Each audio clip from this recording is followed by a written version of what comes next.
Right, so prepping.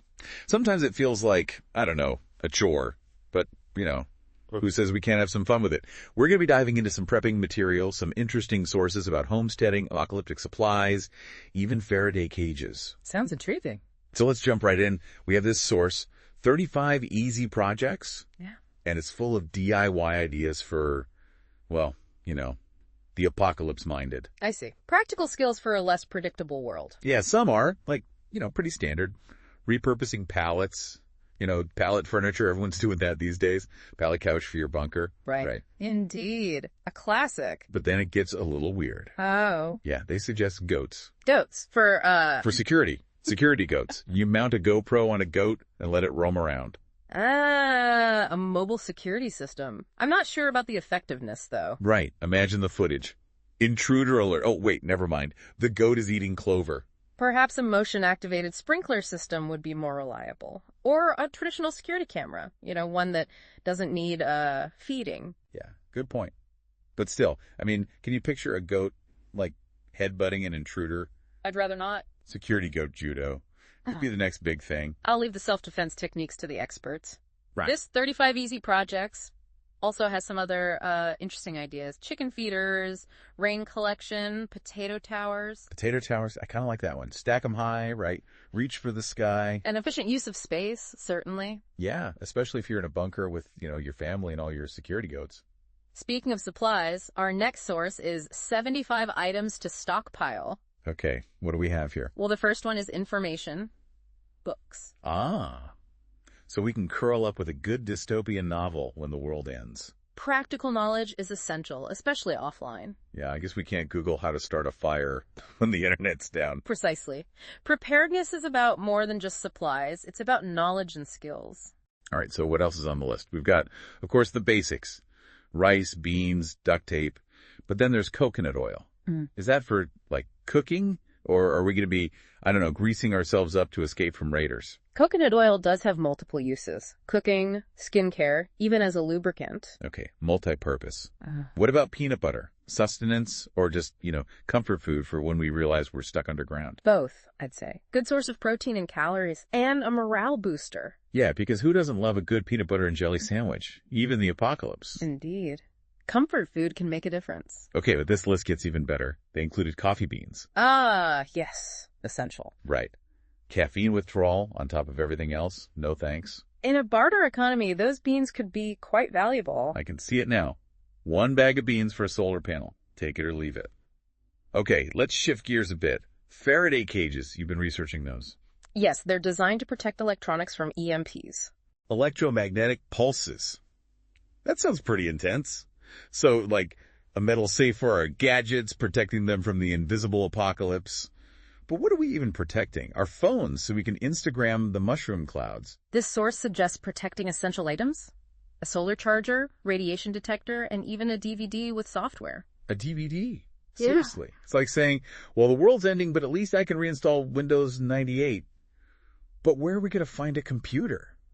Are we looting Best Buy? Excuse me, Mr. Zombie. Got a copy of Microsoft Office. It does raise some interesting questions about what electronics would truly be essential in that situation, and how we would power them, for that matter. Yeah. I guess a solar-powered ham radio for communication. Maybe a GPS, if those still work. And, an e-reader loaded with survival manuals. Knowledge is power and all that. A wise choice. In a post-collapse world, information could be the most valuable resource. Yeah. And hey, maybe I'll throw in some classic video games, too, for good measure. Gotta have some entertainment. Pac-Man versus the apocalypse. Who will win? A question for the ages. Okay, so we were talking about this 75 items to stockpile list. And, prepping for the apocalypse is basically a shopping spree, but with a little bit of an existential crisis thrown in, right? Indeed. Prioritizing essentials for a, shall we say, unconventional lifestyle. Right. So we talked about food, water, shelter, the basics. But what about the fun stuff? The fun stuff. Yeah, like the things that make life worth living, even if, society's crumbling around us. Oh, I see. Creature comforts. Morale boosters. Exactly. Because who wants to face, the end of the world with a pantry full of just bland, boring rations? I suppose a bit of variety is important. Yeah. And this list, it gets it. They have things like coconut oil, peanut butter. We talked about those. But spices. Some spices. Yeah, because who wants to eat flavorless, I don't know, gruel every day? A fair point. And spices can have medicinal uses as well. Oh, right. Like bartering for a pinch of turmeric to cure your bunker boredom. Perhaps. And they also have like chocolate and honey. Gotta have a little sweetness. Indeed. Energy, antioxidants, mood boosters. And speaking of mood boosters, coffee beans. Did we mention that already? We did touch upon the importance of caffeine. Yeah, because imagine waking up, raiders outside your bunker door and all you have is instant decaf. A grim scenario. Yeah. Okay, let's talk hygiene. We don't want to be, the stinky survivor. Right. Sanitation is crucial. This list, they have toilet paper, soap, hand sanitizer. Got to keep those hands clean. Absolutely. And dental hygiene as well. Toothbrushes, toothpaste, floss. Yeah, because who wants to go to a post-apocalyptic dentist? I'd rather not imagine that. Don't worry, I sterilized these pliers over the fire. No thanks. I'll stick with my DIY dental kit. Speaking of DIY, what about tools? Essential for repairs, building, various tasks. Yeah, this list, they really emphasize like hand tools. Hammers, saws, wrenches, pliers. Because when the power's out, you can't rely on, your phone, right? Resourcefulness and practical skills will be paramount. So put down the video games, pick up a hammer. Apocalypse is coming. Unless, of course, you're building a shelter out of repurposed pallets. True. Okay, one more thing from this list. Medical supplies. Ah, yes. Of paramount importance. Because when the hospitals are, overrun with, whatever we're prepping for, you need a good first aid kit. A comprehensive one, actually. Medications, bandages, antiseptics, even some basic surgical tools. Right. Because I don't want to be doing surgery with a butter knife and a YouTube video.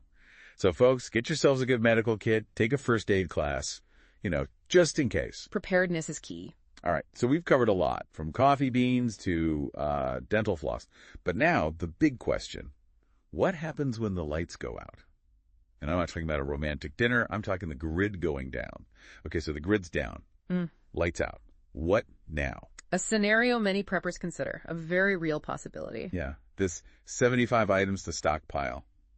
Liz, let's see what they say about, living in the dark. They emphasize the importance of, first and foremost, batteries. Lots of batteries. Batteries, of course. Flashlights, radios, can openers, right? Indeed.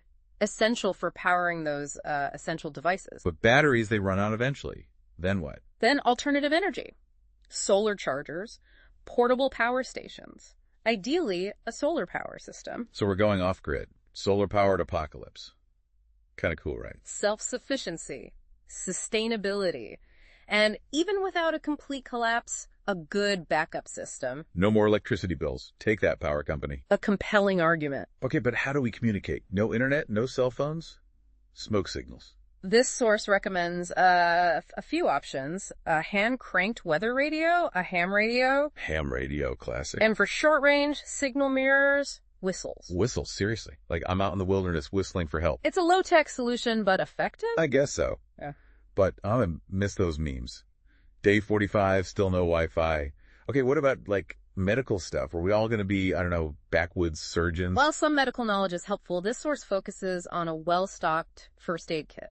Essential medications. Yeah, because explaining your symptoms over a ham radio doesn't sound very effective. Precisely. Self-reliance in healthcare becomes crucial. Okay, so we're stocked up, we can communicate, kinda, but won't we all just go crazy stuck in our bunkers? Ah, yes, the mental aspect. This list, they actually include things for, entertainment, books, games, puzzles. So we don't lose our minds. Bunker fever, that's a real thing. Boredom and isolation can be, detrimental to mental health. Yeah. Don't want to be, the guy talking to his security goat. Beatrice, the aliens are back. They're after my coffee beans.